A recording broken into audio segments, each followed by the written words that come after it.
Pour mettre en marche votre alarme, il vous suffit d'appuyer sur la touche ON de votre télécommande. Un bip, votre alarme est en surveillance. Appuyez sur la touche OFF, 2 bips, votre alarme est arrêtée. Vous l'aurez remarqué, lorsque vous appuyez sur une touche de la télécommande, un voyant rouge s'allume. Si juste après un voyant vert s'allume, c'est que l'ordre envoyé a été accepté. Je vous rappelle que les boutons 1 et 2 de votre télécommande sont configurables pour commander des zones d'alarme ou des automatismes, comme par exemple un portail ou une lumière extérieure. N'hésitez pas à vous rapprocher de votre installateur conseil Deltador pour plus de renseignements. Votre alarme Tixal Plus vous permet la mise en surveillance par zone, concernant par exemple une dépendance ou une zone périmétrique, typiquement les fenêtres et les portes. Si par exemple c'est la zone 1 que vous souhaitez mettre en marche, appuyez sur le bouton 1 puis sur le bouton ON. Si vous souhaitez arrêter votre zone 1, appuyez sur le bouton 1 puis le bouton OFF. Vous pouvez également mettre en marche ou en arrêt votre alarme avec votre écran de commande.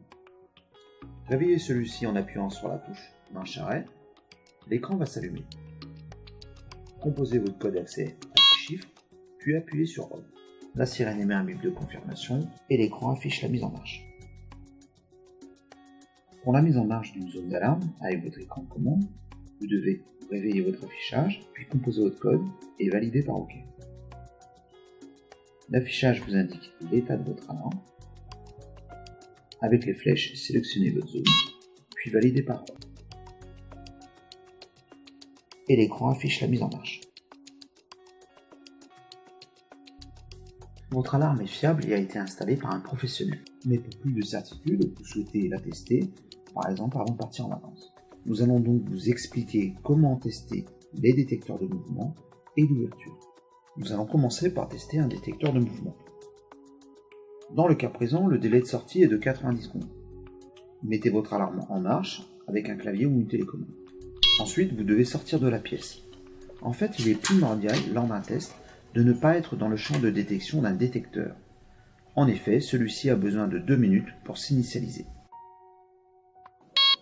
Ce bip intervient à la fin de votre délai de sortie, patientez 30 secondes de plus. Dans tous les cas, vous devez attendre 2 minutes.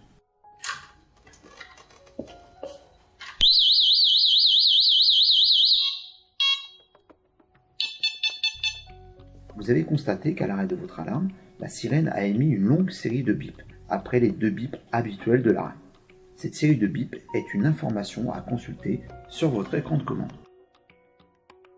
Vous devez réveiller votre affichage, puis composer votre code et valider par OK. Votre écran vous affiche un signal danger, appuyez sur la touche Info pour le consulter. Un événement non acquitté vous est signalé, appuyez sur la touche OK pour en avoir le détail. Appuyez sur Acquitté pour effacer ce défaut. Votre écran de commande vous permet également de consulter toutes sortes d'informations comme par exemple une fenêtre ou une porte ouverte lors d'un départ.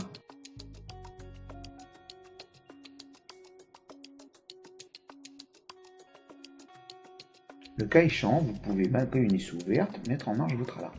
Il s'agit d'une marche forcée. Pour cela, il suffit d'appuyer 2 fois sur ON en moins de 10 secondes. Un bip, votre alarme est en marche. Donc maintenant, la même opération avec une télécommande. Un appui sur ON, votre sirène vous indique par une série de bips une issue ouverte.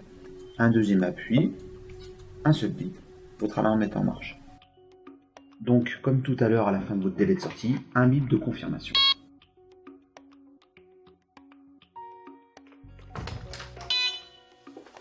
Les bips que vous entendez sont ceux de mise en garde sur une détection retardée. C'est-à-dire que dans ce cas, le détecteur d'ouverture de la porte est en mode retardé. Vous avez donc un délai paramétrable de 5 à 45 secondes pour arrêter votre alarme. Passé ce délai, la sirène hurlera. Attention, dans tous les cas, un détecteur immédiat restera prioritaire.